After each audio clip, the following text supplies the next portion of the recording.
सीधे चलो, तो वापस सवाल पूछो आप वापस। हाँ, तो कंटिन्यू कर सकते हो वहीं से। अच्छा भाई, इसे कंटिन्यू करो। हाँ, तो जैसे मैं आपसे बात कर रहा था कि रोहित शर्मा आपके लाइफ में कैसे आया, सवाल हाँ ये। हाँ हाँ, So, तो उस टाइम पे मुझे याद है कि 2012 में India toured Sri Lanka, and we had a 5 match ODI series, and that was a disastrous season for Rohit Sharma. He had like 5 single digit strings. So, and a lot of questions were being asked about like why is Rohit Sharma still in the squad? Not even in the playing 11, but why is he still in the squad, right?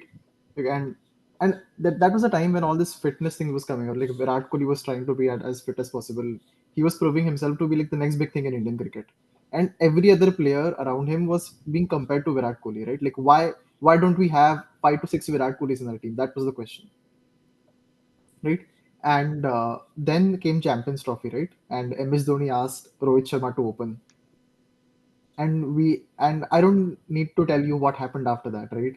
Like we all saw Rohit Sharma open for India, and that's the only spot he has taken ever since then. Like he never batted at number three after that, or even at number four, or even below that. And one exceptional thing about Rohit Sharma is like there have been complaints around his fitness, his attitude, or his I wouldn't say his attitude, but his intention in T20s. Like we all remember in 2022, we went to Australia and he couldn't perform well at the top. My only concern was he has the talent, right? We all know that. He's the kind of person like who can eat like 2 vada pavs for dinner at night, wake up in the morning, and still hit you for sixes over a square leg, right? That's the kind of lazy genius we're talking about. so, So, yep, that's Rohit Sharma. so like, yeah, I mean, so like it is a saying that you choose your hero by any characteristics that you find that matches with you or like you that you look up to. So of course weight or anything is not something people look at him, but his talent, the way he bats, the way he was seen as a top class batsman ever since he entered the cricket arena, and he has proved himself. Yes, he had downfall. 2011 World Cup was one of the times where he, I think, felt bad the most in his entire career, like he tells these days as well. But yes, this is how life teaches you. Rohit Sharma, of course, has been and was always a great player, but then you always need someone to give you the right spot through which you can achieve the achievements that you can. So I think Dhoni pushing him to the top in 2013 Champions Trophy was a life-changing moment for him, and just see the change now. And we knew about his captainship qualities, those abilities ever since he became captain of Mumbai Indians. Mumbai Indians were struggling with under the leadership of big names like Sachin Tendulkar, Ponting, and then this young guy comes up, he takes the responsibility and gives Mumbai Indians their first ever World Cup T20 title. So this is how leaders are born. You have to, give them space, give them chances, and I think Dhoni played a very vital role for many players in Indian cricket, like Saurabh Ganguly did in the past. So this was one of the best things that happened to Indian cricket. And see, he the best part I like about Rohit Sharma is his ability to hit pull shots. I have hardly seen any other cricketing player from India apart from Ajay Jadeja who used to play such kind of hook shot, pull shots better than or similar to Rohit Sharma. I mean, the way he doesn't move his feet much. Okay, he will just tilt his body a little bit backwards, and will Yeah, his hand will come automatically. Like it's like a natural shot for him, and yeah, his pull doesn't have to come from a ball which is coming above his head. Even if it is just above his chest, or even like in line with the chest, he can hit it. Such is the yeah, timing that he possesses, and best of best Indian batsmen have not been able to achieve this. Be it Virat Kohli, Dhoni, Virendra Sehwag. I'm talking about some of the explosive batsmen that India have produced. Even Pandya, no. Pull means Rohit Sharma. So yeah. I really admire him for that. And then his, this funny attitude that he brings in everywhere he goes to. It's an addition to his charm that he already has. So that was about Rohit Sharma. I think we My next question is to you, and I yes, know you're from North India, right? yes. So, and Virat Kohli is a special. Of course, everyone's a big fan of Virat Kohli in India, but you being from North, I think Virat Kohli holds a special place in your heart. चाहे दिल्ली से है, so you know the rest. Of course, Virat Kohli or any other player from North India, uh, it it has special place in everyone's heart over there or everywhere for sure, but especially from where you come. So Virat Kohli, my association or my, I get to know about Virat Kohli way back when he was even in the scene of Indian cricket. So I'm an avid newspaper reader who has been reading news since 1998 to 1999, and sports was my favorite page of the newspaper, like every other Indian child. पीछे पीछे से चालू करते हैं पढ़ना ऐसे. Ha, exactly. This is what we do. So this is what happened. Like I used to get. This is my habit कि मैं ना काफी ज्यादा मतलब I get motivated a lot from any kind of superheroes. It could be from uh, cricket or any other sports or any other field. So I remember reading a story. I think it was in 2006, 7 or that time. There was a small article on the last page of Dainik Jagran. That was my newspaper, Hindi newspaper I used to read. That Delhi के एक cricketer ने अपने पिता के निधन के बावजूद cricket खेला, जाके मैच खेला और उसने अपनी टीम को हारने से बचाया. सो वो जो चीजें होती हैं, जो आप जब पढ़ते भी हो, सबसे पहले तो आप उसी समय अपने आप को देखते हो कि तू क्या कर रहा है लाइफ में. और दूसरा मतलब ये चीजें होती हैं आपको, जो आपको मोटिवेट करती है, जो आपको बताती है कि जुझारूपन जो होता है, जो इंसान शो कर सकता है, उसकी कोई लिमिट नहीं है. और स्पोर्ट्समैन जो हैं वो उसकी सबसे अच्छी मिसाल होते हैं इसको शो करने की. तो विराट कोहली का जो वो एक जेस्चर था जो उसने शो किया, वो डेफिनेटली मुझे स्टक कर गया. And I had this feeling immediately कि यार ऐसा खिलाड़ी तो ऑफ कोर्स बड़ा ही बनेगा. एंड ऑफ कोर्स मैं कोई भगवान अंतर्यामी नहीं हूँ. Of course he was doing, वो तो माना ही था. But I am talking about when I get to know about Virat Kohli. तो वहां पे मुझे पता लगा था कि यहाँ दिल्ली का एक लड़का है ऐसे ऐसे. फिर मैंने थोड़ा उसके बारे में रिसर्च किया. जैसे मेरे उधर से बच्चे जाते थे ना क्रिकेट खेलने के लिए, तो मैंने कहा भैया ऐसे ऐसे विराट कोहली. कहते हैं हाँ यार पंजाबी बाग का लड़का है, पश्चिम बिहार का, और सही खेलता है. और उसका एक भाई और था, उसका बाद में भाई या भतीजा था, तरुवर कोहली, जो बाद में क्रिकेट सीन में आया. वो बड़ा फेमस हुआ क्योंकि कोहली हिट हो चुका था. तब हम लोगों को थोड़ा पता चला. पर हाँ, विराट कोहली का आना जो था वो कहीं ना कहीं 2007 में टीम इंडिया के खराब प्रदर्शन के बाद ही उसको एक तरह से देखा गया. 2008 में जब इंडिया, जब अंडर 19 का वर्ल्ड कप जीता, जो विराट कोहली कैप्टन था उस समय, और 2007 की हार के बाद of course team India transition ढूंढ रही थी ओडीआई के अंदर, और उसी के लिए रोहित शर्मा को भी लाया गया था. रोहित शर्मा ने 2007 में से परफॉर्म किया था. और ऑस्ट्रेलिया की वो वीबी सीरीज जिसमें इंडिया ने फर्स्ट टाइम इतने मैचेस जीते थे और वो फाइनल भी जीते थे, वो कौन भूल सकता है. तो उसी समय फिर विराट कोहली का भी नाम आया, उसको एंट्री मिली. क्योंकि उस समय ये अटकलें होनी शुरू हो गई थी कि अब शायद राहुल द्रविड़, लक्ष्मण, सौरभ गांगुली, इन लोगों का समय खत्म हो गया है. सचिन ऐसा प्लेयर था, आप उसको नहीं हिला सकते थे. वो अपने आप में he was the God of cricket. But for other players it was evitable कि हाँ होना ही था. तो ऐसा ही हुआ और विराट कोहली की उस समय एंट्री हुई. वही एक चबी सा बच्चा जिसकी शुरुआत में जो ज्यादातर न्यूज हुई थी वो यही हुई थी कि यार ये फ्लर्टी है, लड़कियों के साथ क्लब्स में घूमता है टैटू बना के. So this is the way he land up to the scene. And many of the players kind of made him is idol because of his funky looks and the way he used to play. मतलब Indian cricket के अंदर अगर एक होता है ना aggressiveness, उस level पे मेरे ख्याल से युवराज सिंह और हरभजन सिंह एग्रेसिव थे, मैं मानता हूं. बट उसको एक अलग लेवल पे लेके जाना, या फिर होता ना एक, सौरभ गांगुली ने उनको फिर भी कंट्रोल किया हुआ था एक लेवल तक. फिर धोनी भी ऐसे ही काम कैप्टन आया. लेकिन फिर विराट कोहली के आने के बाद वो एग्रेसिवनेस जो दिखनी शुरू हुई, तो लगा कि शायद सीनियर्स ने भी बोल दिया कि हाँ क्रिकेट खेलने का तरीका यही है. You go, you show your aggression, and aggression को मिक्स करो अपने टैलेंट के साथ, and then you will see how we can change the game. Because you will also agree the fact कि यार cricket is along with the skills, it's all about the pressure, how you handle it. और वहां पे आप mentally कितने strong हो वो सामने आता है. तो विराट कोहली के बिल्कुल. आने से वही चीज जो मुझे उससे सबसे ज्यादा अट्रैक्ट की. And then rest is history. I am not a very big Virat Kohli fan, let me tell you, because my idol is one and only number seven. I Mhm. have special connection with him and other memories. But looking at the, Virat Kohli being the successor of Sachin Tendulkar, such a big name, I respect him as a cricketer and I like him as a cricketer more than any other cricketer in India right now. Mhm. But हाँ, ये मेरा विराट कोहली के साथ connection था या फिर मेरी उससे पहली बार जब मुझे जानने को मिला और तब से ही फॉलो करते आ रहे यार। जब वो बुरा खेलता है या फिर उससे रन नहीं बनते तब बुरा लगता है उतना जितना उसको लगता है।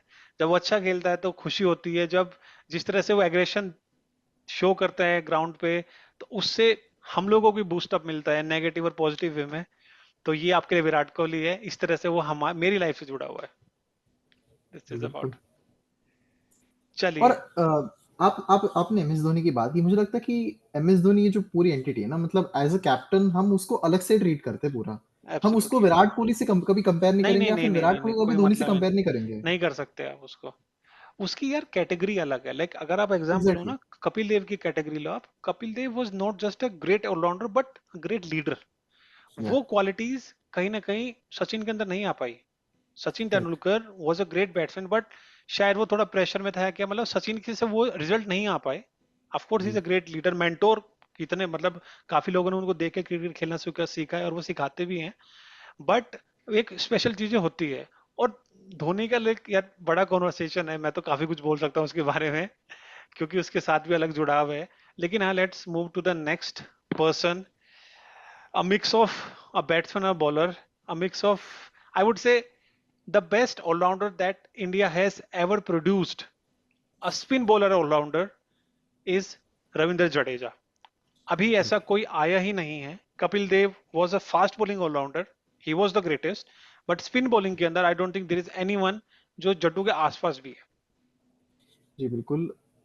और मुझे लगता है ना कि रविंद्र जडेजा जब वो सीन पे आया था 2011-12 में, तब उसको वो ऑलराउंडर, मतलब जो वो लिस्ट आती है ना प्लेयर्स की, और उसके बाजू में लिखा होता है कि ऑलराउंडर, बॉलर, बैट्समैन, तो उसके बाजू में ऑलराउंडर लिखा होता था। हाँ। पर हम उसका भी बैंक नहीं कर पाते थे कि ये आके हमारे लिए 50 रन बनाएगा। बनाएगा, ठीक है। तो वो इवोल्यूशन हमने देखी है कि Ravindra Jadeja from bowler to Ravindra Jadeja to an allrounder to someone who can also bat at number 5, number 6 in test matches, right? We have seen him get promoted. We have seen him like score a century as well now. Exactly. Yeah. मतलब जडेजा का क्या था ना मतलब मेरे को तो याद है जडेजा और न्यूजीलैंड बस ये दो सिनोनिम थे। पता था कि अगर न्यूजीलैंड आएगा तो मारेगा। उसके अलावा तो इससे आप एक्सपेक्ट कर लो कि अगर ये एक दो रनआउट के फॉर्म में विकेट दिला दिला दे वो करता था वो कहीं से भी Yeah. मार देता। तो There are countless stories of he helping us in the field. Even today मतलब आईसीसी ने उस पे बनाया यार एडिट्स, आईसीसी से नॉर्मल किसी बंदे के नहीं बना था ना एडिट्स। नहीं बनाते। सही बात है। नहीं यार सच में मतलब ये जैसे हमने बात की जडेजा के बारे में बहुत बातें हो सकती हैं। कहानियां बहुत पर सारी जडेजा हैं। जडेजा की बात ऐसी है ना कि his T20 stats don't do justice to what kind of player he is, right? Yes exactly. टी20 ने एक्चुअली जस्टिस इनजस्टिस काफी लोगों के साथ किया है। अश्विन जैसे प्लेयर जो ओडीआई के अंदर कभी कमान संभालते थे वो टी20 के अंदर वो इतना सिंक नहीं बैठा पाया वो क्योंकि छोटा गेम सही होता बता। है ना। तो वहां पे ट्रेडिशनल क्रिकेटर थोड़ा नहीं चल पाते। थोड़ा अनऑर्थोडॉक्स चाहिए जैसे नए लड़के आ रहे हैं। अनऑर्थोडॉक्स चाहिए। तो बस वो नहीं कर पाए एडजस्ट। बट हाँ जडेजा का टीम में होने से ना मतलब उसका उतना ही इम्पैक्ट था जितना कोहली रोहित शर्मा इन प्लेयर्स का था। लगता था कि हाँ अगर वो है तो समथिंग इज पॉसिबल। ऐसा नहीं है। ऐसा बिल्कुल। होता था। तो जट्टू के बारे में बहुत बातें हैं यार करने को जिसके भाई साहब का उसके तरीके उसके किस्से अगर आप कोई पॉडकास्ट वगैरह या फिर कोई आप शो देखते हो तो उसके अंदर आप सुनने में आ जाएंगे। थोड़ा तो वो है मतलब उसका थोड़ा सा भगवान ने सटका हुआ है वो थोड़ा सा। लेकिन हाँ we love him being one of the best Indian allrounders. और उसके साथ भी हम लोगों को और वही उसकी ना, कॉन्फिडेंस आता था। उसकी थोड़ी सी नेचुरल फिटनेस टाइप है उसकी, यार कि बहुत वो ठोस है वो बंदा। विराट कोहली जितनी एक्सरसाइज नहीं करता वो, नहीं भाई पर वो उसका बंदा तो आर्म थ्रो, उसका आर्म स्पीड बहुत इतना ज्यादा रहता जबरदस्त। है। मैं बोलता रहा हूँ मतलब लेफ्ट हैंडर्स का ना कुछ नेचुरल होता ही है कि they are more powerful at least in terms of how they throw balls and like hit sixes.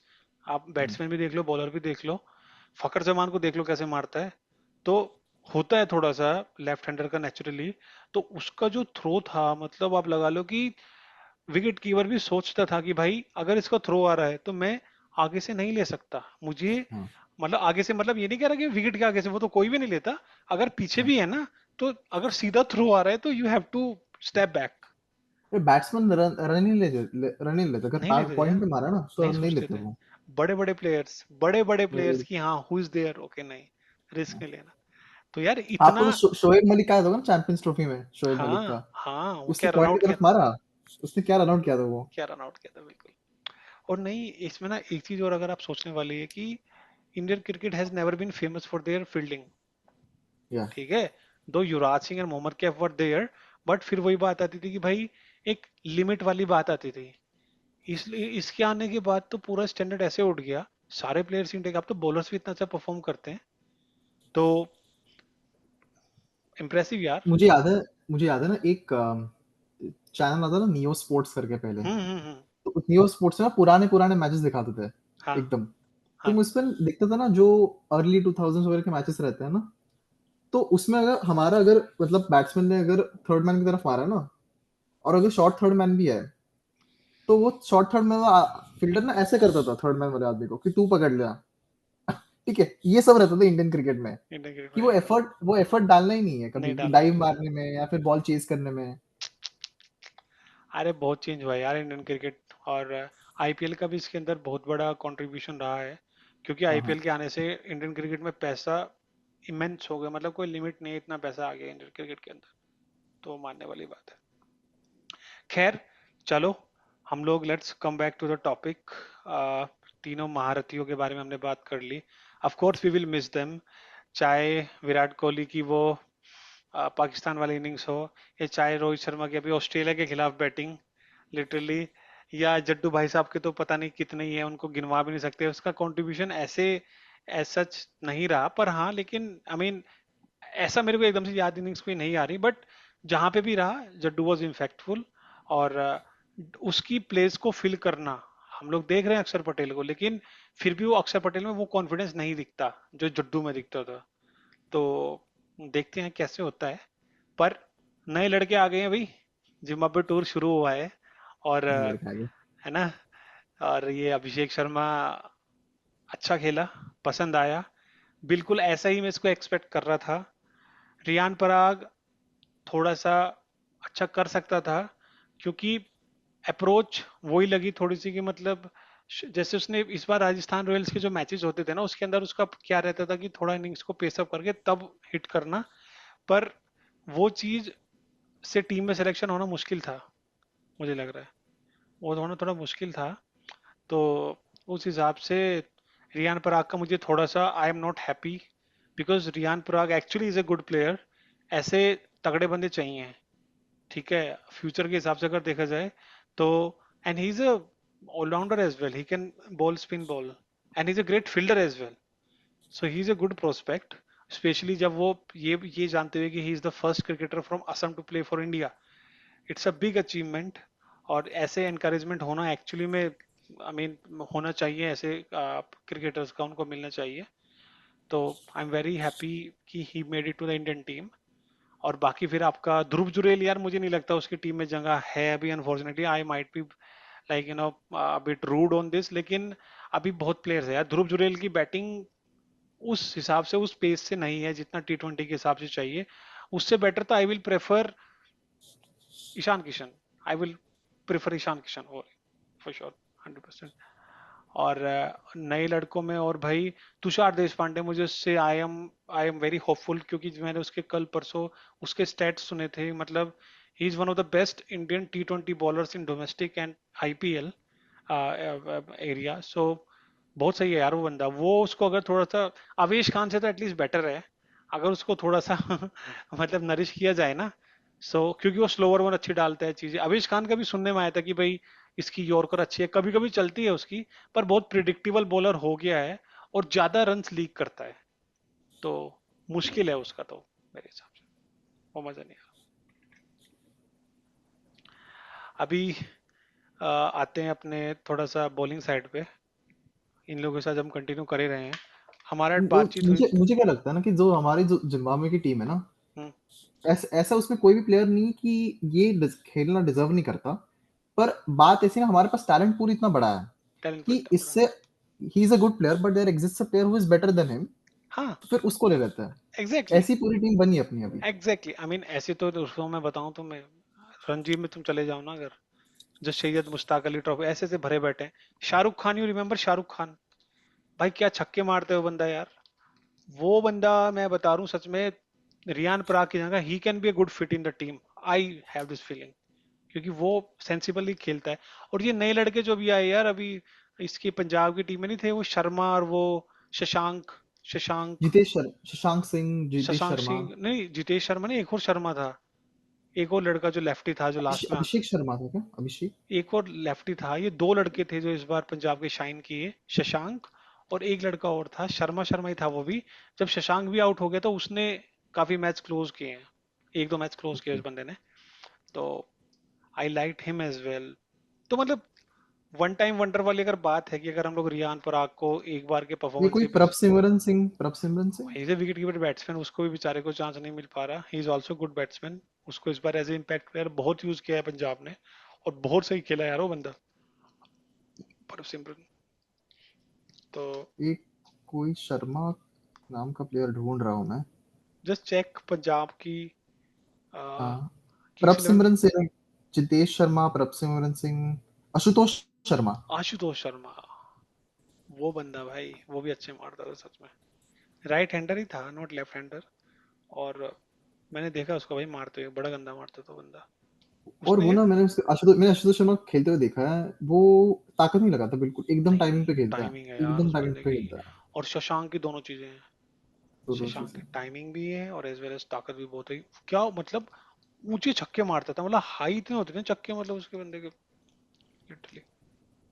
ये तो ये है यार। बाकी मेरा जो मेन मुद्दा था, या फिर मेरा जो मेन मन था आज के इस पॉडकास्ट का, कॉन्वर्सेशन का, वो था इंडिया के अंदर एक लेफ्ट हैंड बॉलर होने का, सीम बॉलर होने का। I have full faith in Arshdeep Singh, is a great bowler. कितना इम्प्रूव हुआ है, और इस T20 वर्ल्ड कप में तो भाई झंडे गाड़ दिए बंदे ने। उसने क्या सही, उसने उसको कमांड, मतलब बुमराह के साथ उस बंदे ने साथ दिया बुमराह का। बॉलिंग बहुत पार्टनरशिप बोलेंगे मैं तो उसको। बहुत अच्छी पार्टनरशिप बंदे ने लेके करी, मतलब यार ऐसा इतना अच्छा ये अब तक नहीं खेला मेरे हिसाब से किसी आईपीएल में भी वगैरह नहीं। बहुत अच्छा टेम्परामेंट शो किया बंदे ने। पर इसके साथ में जो मुझे सबसे ज्यादा इंप्रेस कर रहा है पिछले 2 या 3 सीजन से, लेफ्ट आर्म बॉलर, वो खलील अहमद है। यार बहुत कंसिस्टेंट बॉलर है। आप उसके फिगर्स देखोगे ना, ये बॉलिंग फिगर्स अगर आप चेक करोगे दिल्ली डेयरडेविल्स की तरफ से, भाई वो बंदा रन नहीं करता लीग, उसके नहीं पास करता है। पेस नहीं है, बट स्टिल इतने वेरिएशन है ना उसके पास कि मतलब ऐसी वो उंगलियां फिराता है कि, एक तो पता है वो छुपा के फिराता है, वो ना हाँ, हाथ उसका ना वो शो नहीं करता। तो वो वहां से दिखाता जो नहीं बॉल लेकिन। घुमाते हैं ना बंदा, भाई साहब मैं बता रहा हूँ, मुझे खलील अहमद बहुत पसंद है वो बंदा। मुझे मुझे याद है, मैं Mumbai Indians versus Delhi Capitals match देख रहा था। हम्म, तो उसने सूर्य कुमार यादव को वैसे फंसाया था, स्लोअर वन डाल के। हाँ हाँ, वही ना। तो बहुत सही टैलेंट है बंदा, इंडिया के लिए पहले भी खेला हुआ है। पर उस समय ना खेला है। उसके वो अंदर दो वो दो थोड़ा, हजार अठारह से खेल रहा है वो तो। हाँ काफी लंबे टाइम से खेल रहा है। पर उस समय उसके साथ मुझे याद है क्या हुआ था, वही एग्रेसिवनेस के चक्कर में उसकी पिटाई बहुत हो गई थी, मेरे को याद है। हम्म। तो फिर उसकी बात बन नहीं पाई इतना जितना बनना चाहिए था।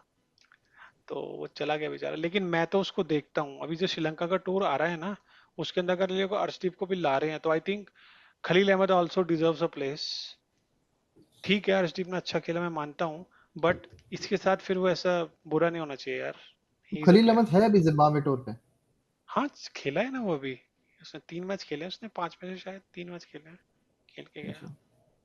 वो है मुकेश कुमार, ठीक है, चल रहा है।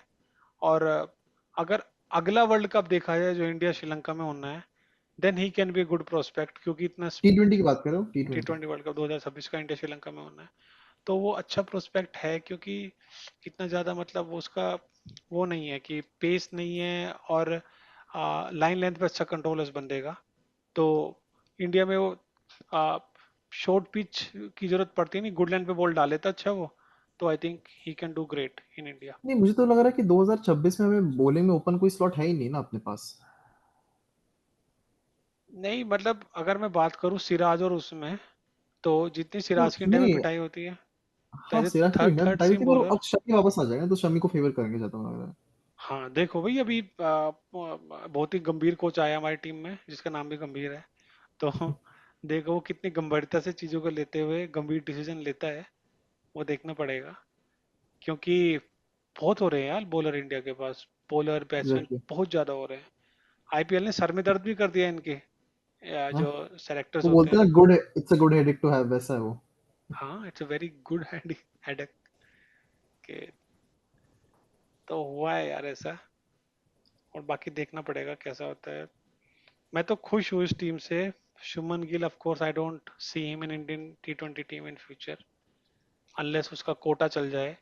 मेरे हिसाब से उसकी शुभमन गिल की जगह नहीं बनती इस समय का क्रिकेट देखते हुए। देखो यशस्वी मुझे कांट। लगता है जगह नहीं बनती उसकी, पर वो खेलेगा। हाँ क्योंकि उसका उसका रोल कैसा है ना, उसको कोहली जैसे बनना है, उसको एंकर बनाना है उनको, नहीं, कि उसके एंकर की अराउंड मैं सब तुम्हें खेलेंगे। बता रहा हूँ, मैं तुम्हें वो चीज की भी जरूरत नहीं पड़ेगी। तुम देखना एंकर रोल के लिए तुम्हें टॉप पे नहीं खेल सकते। फिर तुम्हें बाबर आजम नहीं बनना। बाबर उसको आजम क्या विराट है? कोहली बनना है ना, उसको विराट कोहली बनना है उसको। वही ना, तो नीचे पर नंबर 3 पे अगर हमने सूर्य कुमार यादव जैसा प्लेयर रखा हुआ है जो एक्चुअली में एंकर भी बन सकता है और एक्सेलेट भी कर सकता है, तो उसकी नहीं, जगह कहाँ? सूर्य कुमार यादव नहीं करता ना एंकर, सूर्य कुमार यादव मारता है खाली नहीं आके। नहीं नहीं नहीं नहीं, एंकर भी करता है। तुम देखो नहीं कई बार वो इंग्लैंड में देखो ही नहीं उसके अंदर वो सूर्य कुमार सिचुएशन के हिसाब से खेलना जानता है। जब उसको पता है नीचे कौन है, जब उसको पता है नीचे है, तो वो बजाएगा। पर सूर्य कुमार बैलेंस करके खेल सकता है। और अब जैसे रोहित और कोहली के जाने के बाद रिस्पॉन्सिबिलिटी आएगी ना, तुम देखना you will see some changes in his skills, I mean the way he plays. थोड़ा थोड़ा तो देखने को मिलेगा। क्योंकि नहीं, पर मुझे सबसे बड़ा सवाल ये कि नंबर 3 पे खेलेगा कौन, बिकॉज पंत को ये तो लोग नहीं, पंत को पंत तो फेवर नहीं आ करेंगे। रहा। नंबर 4 पे ही कोई जो विकेट कीपर जो भी होगा ना, वो 4 या 5 में से खेलेगा। ठीक है, तो 4 नंबर पे आई थिंक भाई सूर्य तो 3 पे ही खेलेगा, सूर्य तो छोड़ने नहीं वाला। 4 पे या तो ये लोग विकेट कीपर को लाएंगे, जिसमें मुझे लग रहा है पूरे पूरे चांसेस या तो सैमसन या पंत, या फिर अगर गंभीर गंभीर ना रहा और ईशान किशन को ले आया तो वो हो सकता है। और उसके अलावा अ, शायद हमारी मीटिंग अभी एंड होने वाली है, 40 मिनट्स होने वाले हैं, दोबारा शुरू कर देंगे। ठीक है। और उसके अलावा मुझे तो पांड्या 5 पे रहेगा, शायद 6 पे पांड्या 5 पे ही रहेगा, वो कैप्टन बन जाएगा ना। अरे मैंने, अभी स्क्वाड इतनी अजीब हो रही है ना, क्योंकि हमारे पास एम्प्टी स्लॉट 3 है। ठीक है, हाँ। तीन तीन स्लॉट्स फिल कर रहे हैं, पर हाँ। लोग ऋषभ पंत के इंक्लूजन पे सवाल उठा रहे हैं, लोग शिवम हाँ दुबे पे सवाल उठा रहे हैं। नहीं चाहिए दुबे, हाँ बिल्कुल। क्योंकि